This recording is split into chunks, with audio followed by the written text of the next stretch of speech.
And tonight's session, which will focus on Hawaiian history and culture, kindergarten through 12 and beyond, across the curriculum, across the ʻāina. We are deeply grateful to the Hawaii Pono'i Coalition for supporting this and for bringing this group of people together. So I'm going to begin by introducing the members of the panel to all of you. And again, before I go any further, I'm just going to say that we are going to have a conversation this evening about the significance of history and how we as educators bring a knowledge of history, an appreciation for what human beings have done in the past, a deep appreciation for this place, for Hawaii, and the way it has shaped and formed us, and how we bring that into the work that we do, which involves teaching not just history, but science, social sciences, humanities, literature, creativity. And so that's where the conversation is going to go. It's my job to get it started. And once I've gotten it started, I think it will take off and have an amazing life. Let me begin by introducing our panelists. And I'm going to introduce them sort of in the order they were presented to me, but we will be actually starting the conversation a little bit out of order. The first person I'd like to introduce is Whitney Aragaki. She is a science teacher at Waiakea High School in Hilo. She was the State Teacher of the Year in 2022 and a finalist for the National Teacher of the Year award. This is what it says on the blurb that celebrates her amazing achievement and her work. Whitney Aragaki supports students to learn through a lens of abundance that honors place, people, and cultures. Her teaching focuses around conversations, practices, and systems that sustain the intimate interrelationship of public education, community, and environment. So I don't know if you can make her screen larger, host, but Whitney Aragaki is there, and she's right there. Everybody say hello to Whitney. The second person I'm going to introduce is Patricia Espiritu Halagao. I've known her for quite a number of years. She is professor and chair of curriculum studies in the College of Education and has been a member of the Board of Education for the state of Hawaii.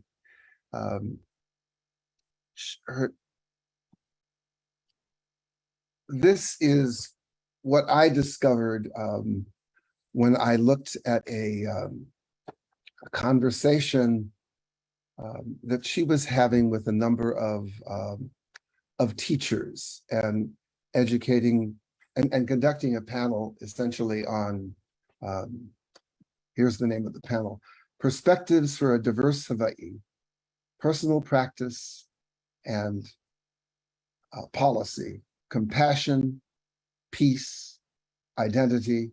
She speaks of these things as being important parts of what we do as educators, to bring people to an understanding of their identity through their values, through race, ethnicity, religious beliefs, gender, class, sexuality, and language. And in the conversations that she's had and the panels that she's participated in, she leads these kinds of conversations with people by getting them to discuss how they see themselves and through what kinds of lenses they understand themselves in the world and in Hawaii. The next, can we have her? Do we have her? Okay. The next person is Cheryl Kauhane Lupenui. She is the president and CEO of Kohala Center and founder of the Leader Project. I had a chance to take a look at a conversation that she had with another educator, in which she described education as an ecosystem, but not just that it's land-based or place-based, but that education always looks at interrelationships as ecosystems, as things that when you bring something into a conversation, when you bring something into an ecosystem, you don't just have the ecosystem and that thing, you actually create a new ecosystem. It's additive, it changes things. And that's, I think, an important thing to keep in mind in this conversation. Christopher Pike is a 5th grade teacher at the Chiefas Kapi'olani Elementary School. He is also an award winner, 2022 State of Hawaii Presidential Awards for Excellence in Mathematics and Science Teaching. When I went to the website and took a look at your work, one of the things that struck me is that it focused immediately, Chris, on this garden that you've created, you and students have created, and the way that you reached out to students to actually not just create this garden that includes kalo and other things, but also celebrate it through the artwork that young students were creating to celebrate that garden. And finally, Liz Soto. I've known Liz for many, many years. She's currently the communications officer at the Hawaii Council for the Humanities. But she was also an early organizer of Youth Speaks Hawaii and founder of Pacific Tongues. Liz Soto is a poet, and she is an inspirer of poets. She has taken young people, middle school age people, children basically, struggling to become adults, and shown them a way to be expressive, to be creative, to be analytical through poetry. And she'll be one of the panelists tonight that will bring the kind of depth that we really need to have a proper conversation on the place of history to us, all of us as educators. So now that I've introduced everyone, I'm going to try and get this started by turning to 2 contributors to a book. I'm going to hold this in front of all of you. This is The Value of Hawaiʻi 3. And I am one of the proud co-editors of this volume. Value of Hawaiʻi 3, Hulihia. This is a work that has a number of chapters, small articles presented by people, by many different authors, people who work for nonprofits, by educators, by artists, by farmers, by people in the community who are deeply rooted in Hawaii as a place, who see really important messages for the future, and who all basically, I think, agree that we are in an important place of transition, that the things that are happening around us are leading us to a different kind of future, they're shaping the way we behave as people, the institutions that we create, the institutions that we maintain. We are in the midst of great change. So I'm going to turn to two of the authors who submitted a co-written paper for this. Patricia Halagao and Cheryl Ka'uhane Lupenui. They wrote a chapter called Hawaii Breathes Multiculturalism. And I think that they are the perfect group of people to get us started on this conversation. I'm going to ask them to talk a little bit about what they wrote here and talk a little bit about their work, and try and set the stage for the rest of us. Thank you, John, and thank you everybody so much for being here tonight on a Friday night.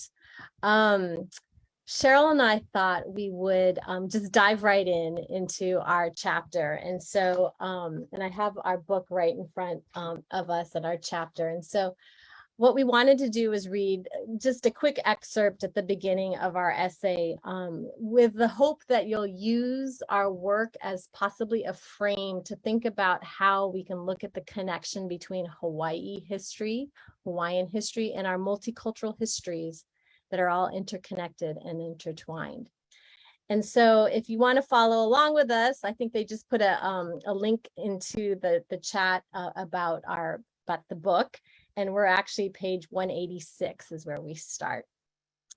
So I'm just going to start with the beginning. 4 years after serving on the Hawaii State Board of Education, Patricia Espiritu Halagao and Cheryl Kauhane Lupanui engage in conversation about their work on linguistic and culturally sustaining policies. Lupanui was instrumental in establishing Nahupeno A'o, HA, a new ends policy of learning outcomes grounded in Hawaiian values and culture for the educational system. Halagao's work on the seal of biliteracy and multilingualism for equitable education policies comes out of this context.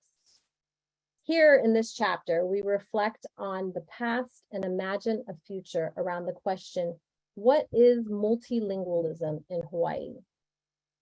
We bring in voices of language scholars to get to our own na'au, our gut, heart, and we invite you to join our search for conditions where multiculturalism and multilingualism thrive in Hawaii's past, present, and future. And so in our time that we have to introduce our chapter, Cheryl and I wanted to kind of mimic our talk story that we had in the chapter. And we share it in a talk story approach because we really had to have this conversation with each other to figure out the answer to this question. And so basically you're going to see in this chapter snippets of pieces of our conversation. And so we're going to show this process right now in the time that we have. And so we're just going to ask each other questions. Thanks, Patricia. So I love John's introduction of us, but I think that maybe in the context of our essay and why we're here, I'll ask the question, who are we? And maybe if you could just introduce yourself through that lens of multiculturalism, multilingualism. Yeah, sure. So I speak a lot about identity in the courses that I teach. And so I just want to share in terms of who I am. Identify as an Asian settler in Hawaii, a Filipino, very conscientious of my Filipino identity, very proud of my Filipino identity. In fact, a lot of my work is around Filipino K-12 education, but I wasn't always proud of being Filipino. And so a lot of my work is about building cultural pride in all our students. And so that's a key part of who I am, and also being a teacher. I'm an elementary teacher. So a first grade former elementary teacher and now a professor at the College of Education. And now, Cheryl, who are you?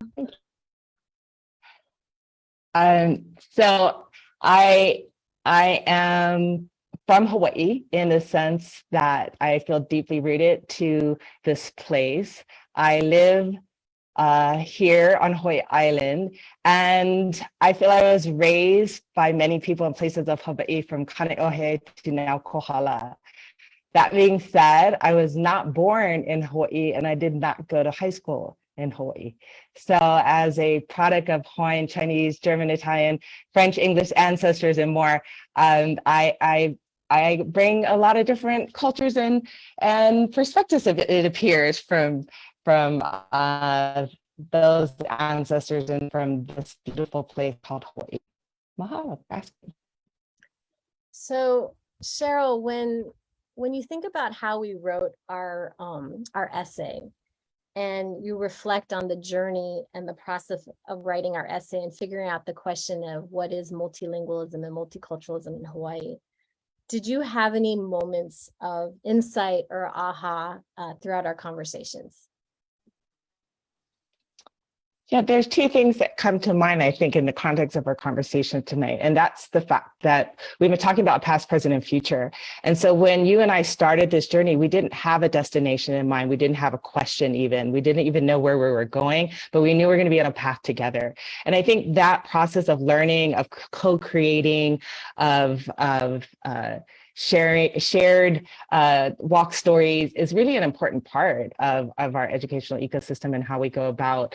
And also, I think from a Hawaiian perspective, looking to our past to understand the future is a really critical part. And so I appreciated that part of the journey. From a content perspective, I think what really resonates for me is that in that journey, I found my ancestors, I found my 3 times great grandparents, and I found my connection to the language of Hawaii, and that there was Pidgin Hawaiian before there was Pidgin English. Like, that makes sense to me now, but at the time that was pretty revelational, and it helped me understand the language of my grandparents. And so I really, appreciated that the aha moments weren't just at the big macro ecosystem level, but that they were very personal in this journey with you. And so what about you and your reflection? What were some of your aha moments? Well, when I was first asked to write this chapter, actually, I was given a pretty broad assignment of writing about my connection on the Board of Ed or just the field of education. And at the time, I was really grappling with figuring out the relationship between multilingualism and Olelo Hawaii. You and I both were on the Board of Education, and you had, worked on the Naho Peno A'o policies. I had worked on the multilingualism policies, but I had this question in my mind in terms of like, what's the connection for all of this? And so, and I also was very, again, conscientious of honoring the space of Hawaii and learning from my colleagues. There's a difference between reclaiming your language and then maintaining your language, those many that were our heritage language learners themselves.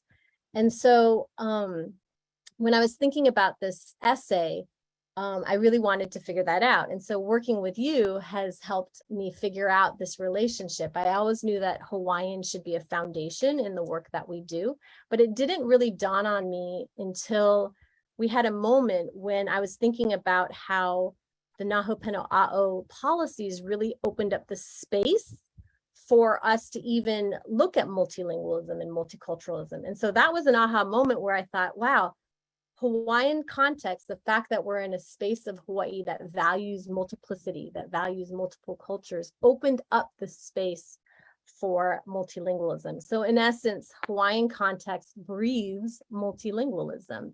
And so so in my mind, that was huge to see that relationship. And I've kind of carried that perspective in the work that we do, and then the teaching that we do.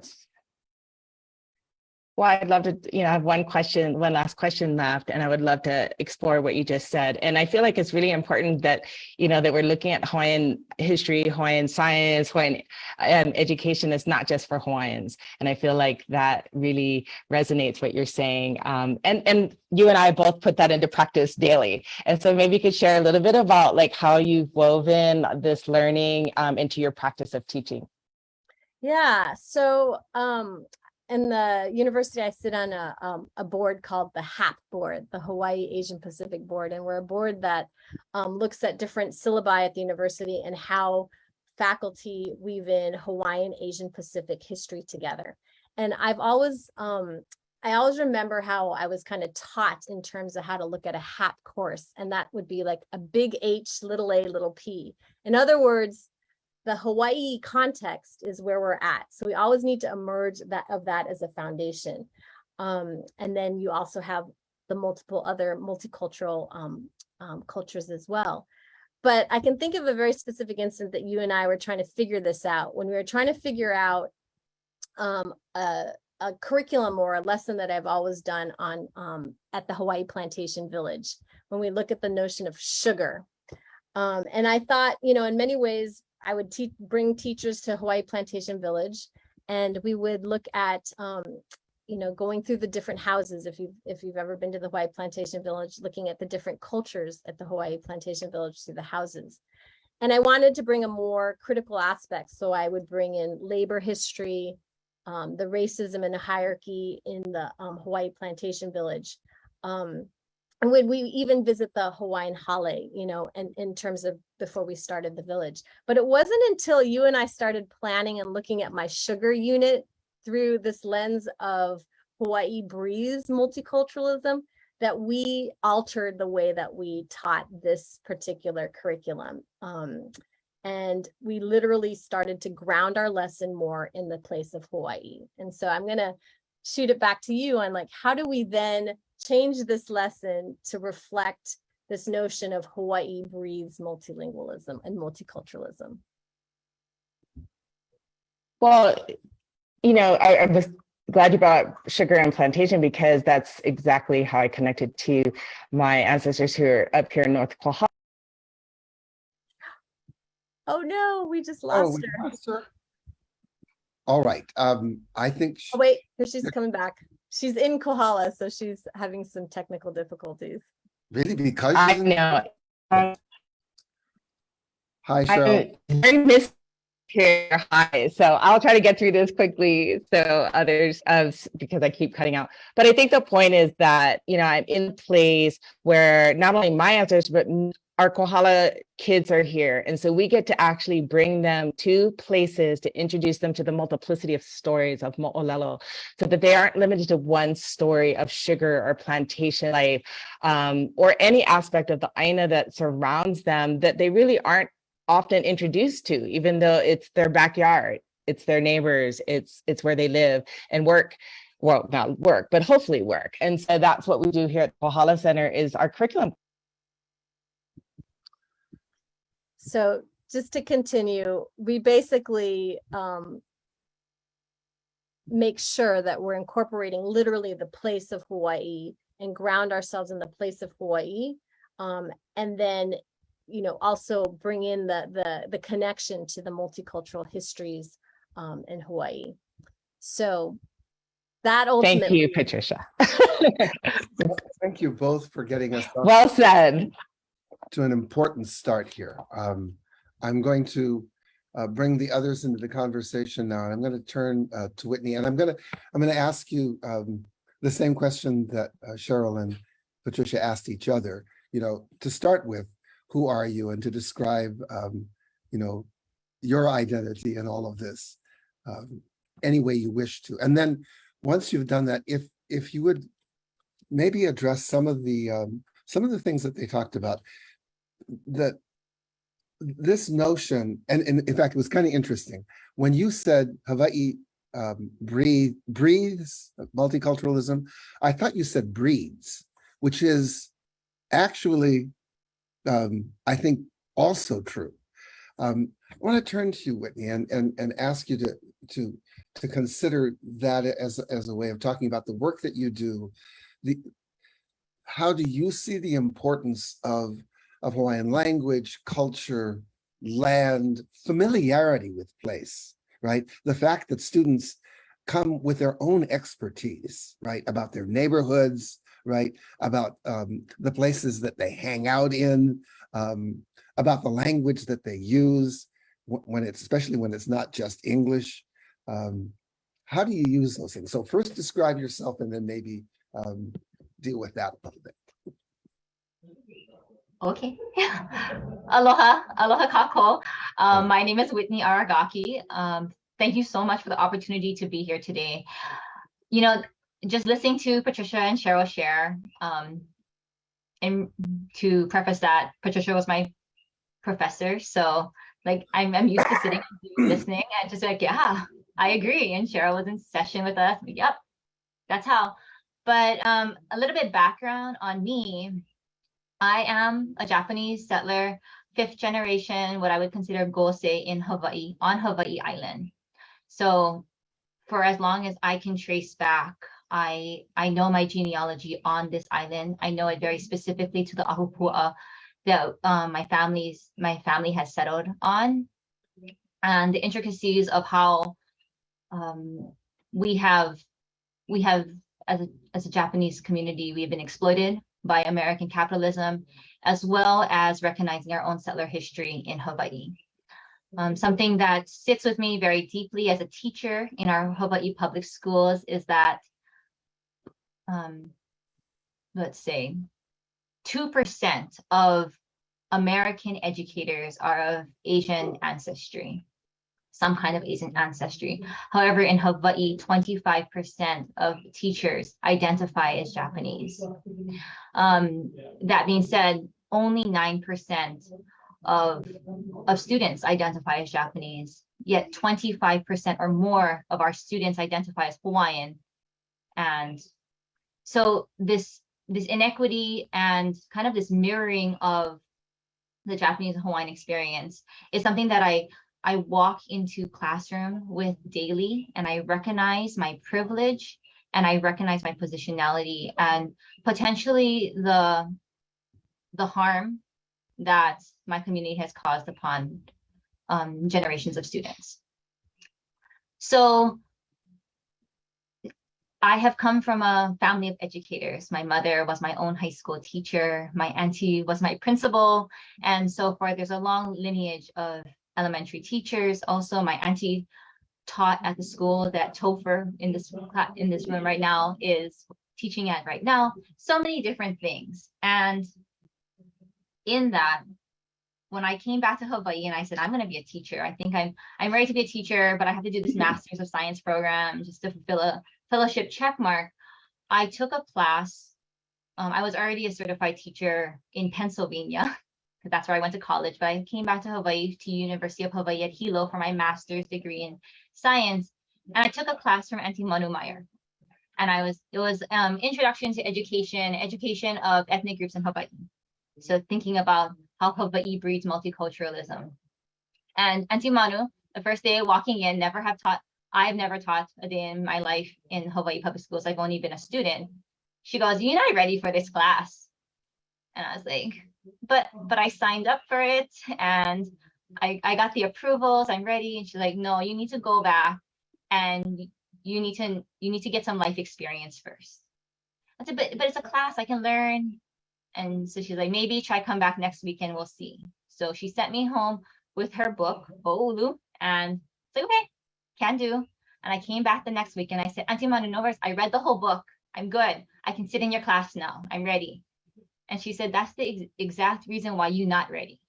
Because you think you can read a book and you think you can understand, and that's not it. Reading a book is not going to teach you how to engage with your community." And I fought tooth and nail to stay in that class, because although I went home crying that day, crying to my dad, and I don't know why I cannot be in this class, but also thinking, what do I need to do in order to understand my identity and definitely my privilege before I can teach students in Hawaii, before I can engage and see all students through this lens of abundance that I now have come to use and work with every single day. And so it took me the whole semester to kind of wear her down. Eventually, she became my thesis advisor for some other things, and she's still on my dissertation committee today. But that was an extremely important lesson to understand, that just because you read a book does not make you smart in any way, shape, or form. I know we're talking about a book today. I got smart through reading The Value of Hawaiʻi, I promise, John. But these things are something that I try to impart on my students every day. So I teach advanced placement classes. I teach the kids who think they're smarter than me every single day. And that is something that we work with. That what is your positionality? How do you recognize your cycles and circles of privilege? And how do you use your privilege to speak up for others? And now privilege does not only have to be ethnic in our community. It could be social class, it could be gender, it could be sexual orientation, and all these different things. But these spheres of influence, how do we teach our kids to use their voice to speak up and speak out against injustice and harm? In the same note, how do we encourage our students who have historically been excluded, who have been underserved? How do we encourage them now to use their voice and recognize that their stories have meaning and their stories have value? So this year, I've had the amazing opportunity to speak across the nation about my platform of place-based education, how place truly informs how students understand their identity and how they can contribute to their communities. In doing so, I push upon these 3 pillars. That place, or a sense of place, encourages us to understand where we are, and who we are together. These 3 pillars of identity have been underscored by the idea that Tai Tengan and Kyle Kachihiro wrote about in the Value of Hawaiʻi 3 with the strength of koa. And I take this message and I share it out pretty broadly across the nation now, that koa is teaching us where we are. It's a foundational tree in our Hawaiian ecosystem. It's a watershed tree on Hawaii Island. When I drive in nearly every ahupua, I can see koa. And that's something that really grounds me as to where I am. But koa is also who I am, or who we are, in the sense where koa was used by the Native Hawaiians in order to travel. It was their canoe source. It was their building source. It's the strongest tree in the forest. It teaches us their strength from our na'au. And then koa is also who we are together. So koa, and this taking from the Value of Hawaiʻi 3, and this is something that's so interesting to me, that a koa seedling cannot simply be planted. We cannot just take a koa seed and plant it and it'll grow into like the biggest tree in the forest. No, a koa seed must endure a scarification, some kind of cut, gash, that's some kind of trauma.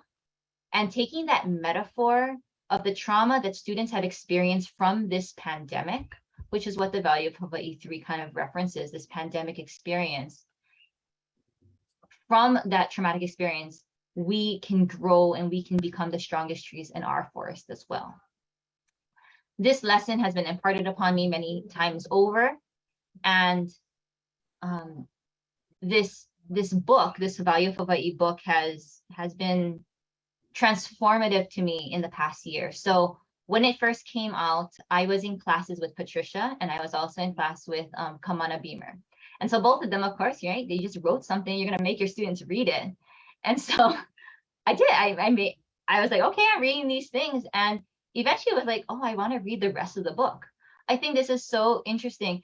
And how easy to read a 1,200 word essay for a teacher, someone who has very limited time on my hand, to get academic connection, but also maybe I could share it with my students.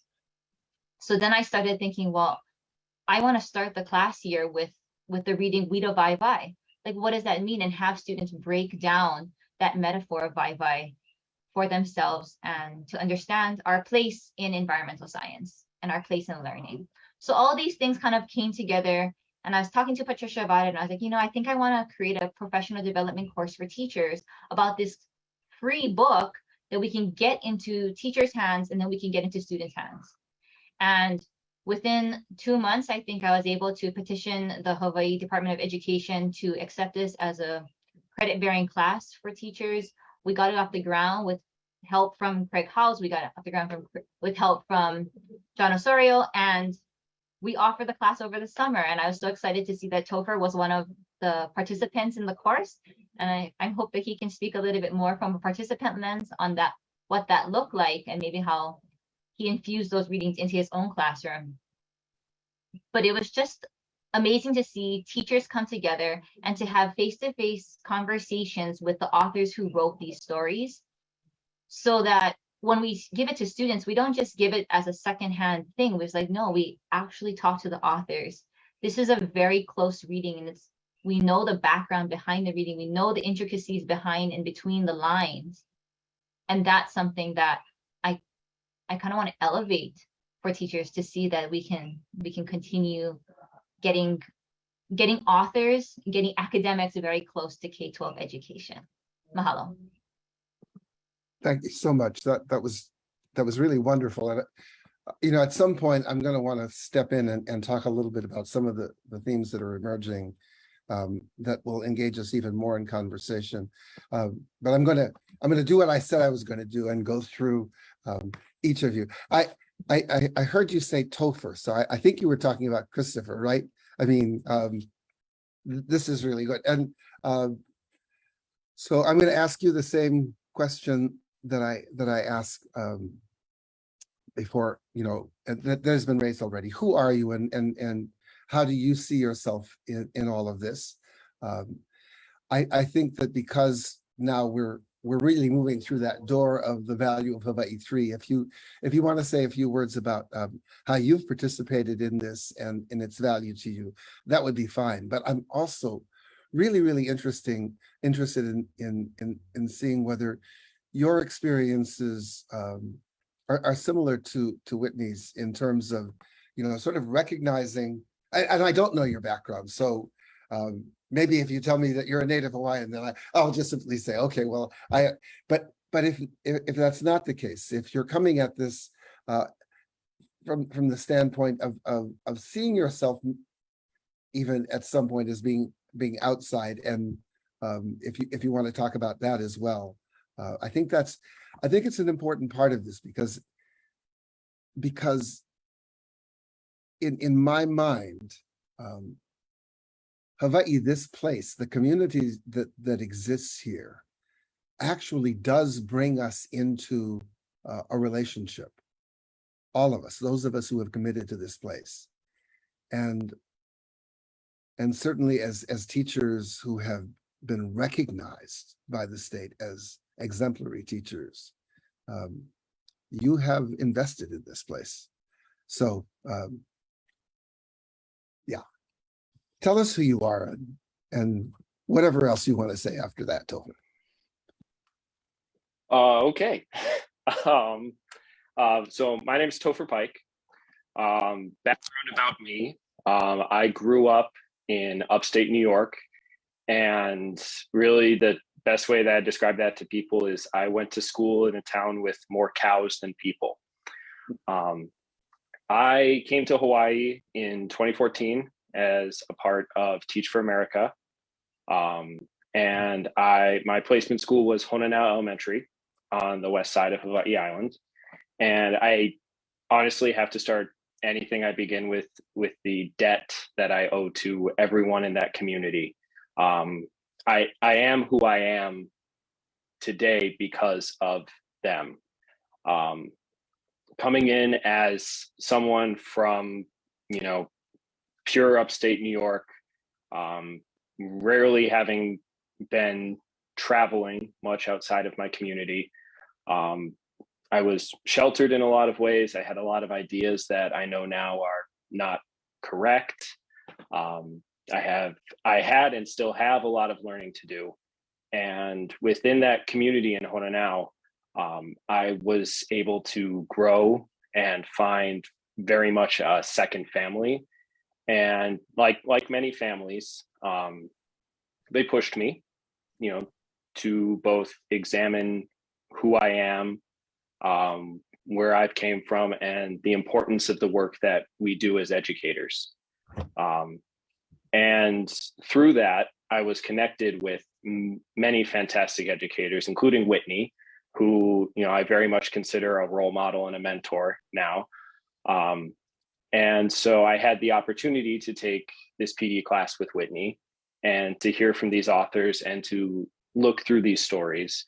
And I took the class my first year teaching at Chief S. Kapiolani. I moved over to the Hilo side. And one of the things that, you know, I had instilled in me previously was this love of garden work, and getting the kids outside and learning. And actually in the COVID years, when we were back in school, I had held about 50% of my class in the garden, whether we were just reading outside, doing science experiments, just working with the plants, or really just, you know, sitting out there, relaxing and talking story for a little bit. We spent a lot of time outside. And that was something that, you know, I just knew was very powerful for the students.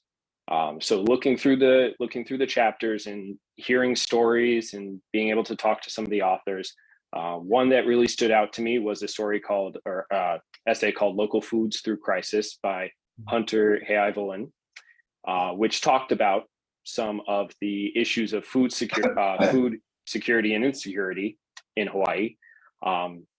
You know, especially targeting things like the amount of food that is imported versus the space and the resources that we have to produce food here.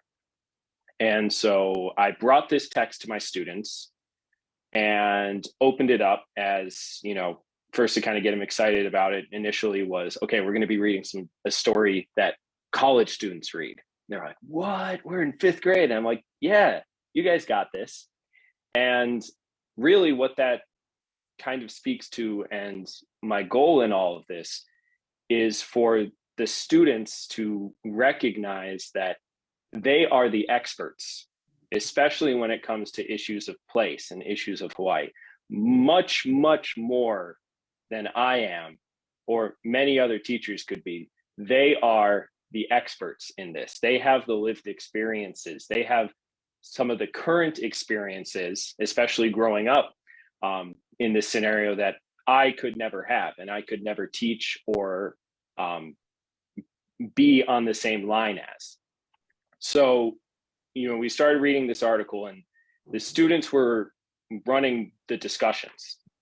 And I was very much just a resource, which is kind of my goal in the classroom. I'm not the sage on the stage, you know, they called it. I'm not the one who's imparting the knowledge. They're sharing the knowledge with each other. They're talking about the things like, we were doing a food audit. And so we were talking about the things that we ate and where it came from. And the students were starting to develop that idea of like, okay, just because I made it in Hawaii doesn't mean that it was made here.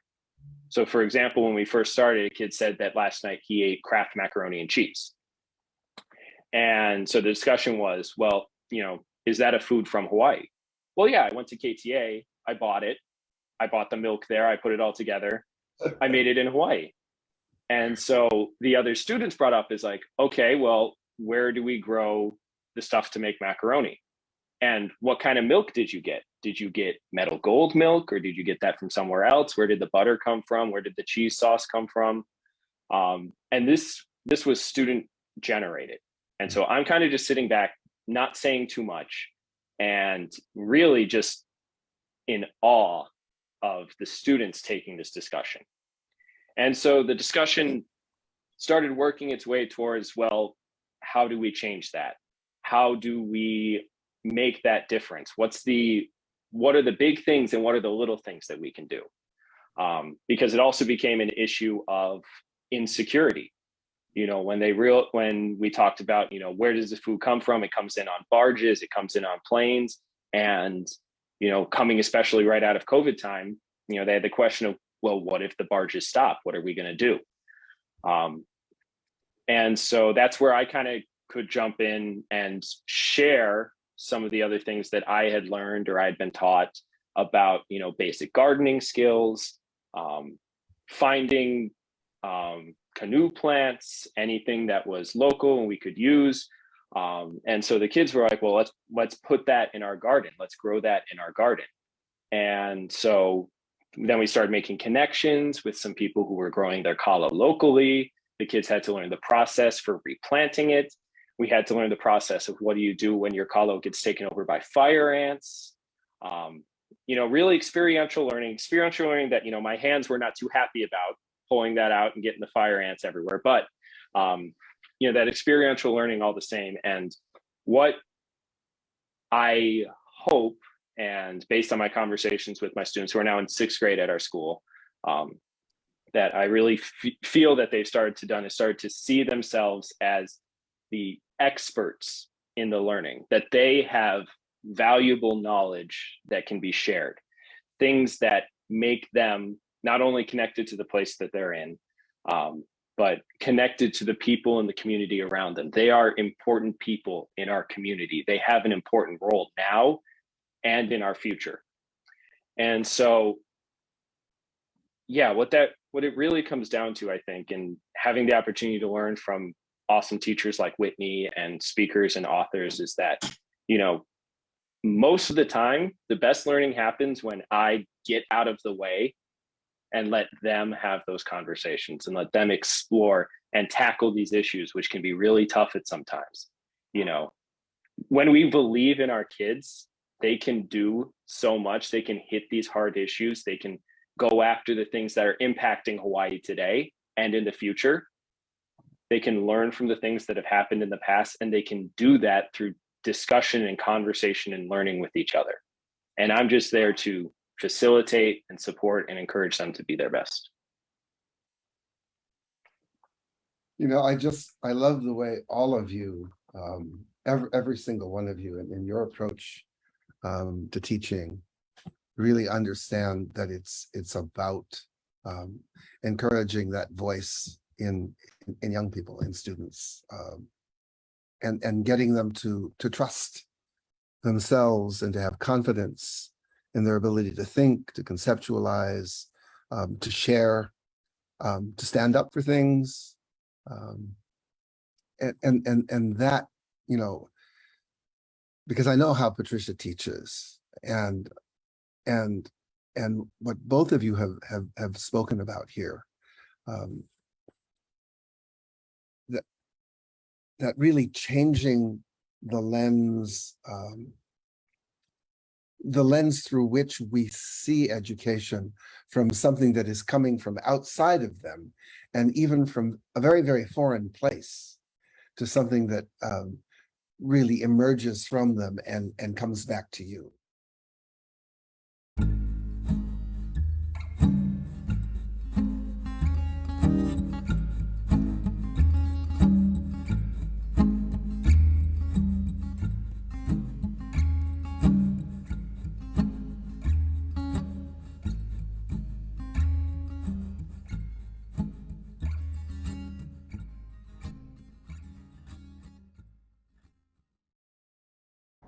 Mahalo nui for joining us for Hawaiian History Month. To view all of our programming, visit our website at hawaiianhistorymonth.org. We also welcome you to stay connected with us by sharing your email, again, at our website, hawaiianhistorymonth.org. We also invite you to follow us on social media. On Facebook and on Twitter, we're at Hawaii Pono'i. And on Instagram, Hawaii Pono'i Coalition. Mahalo.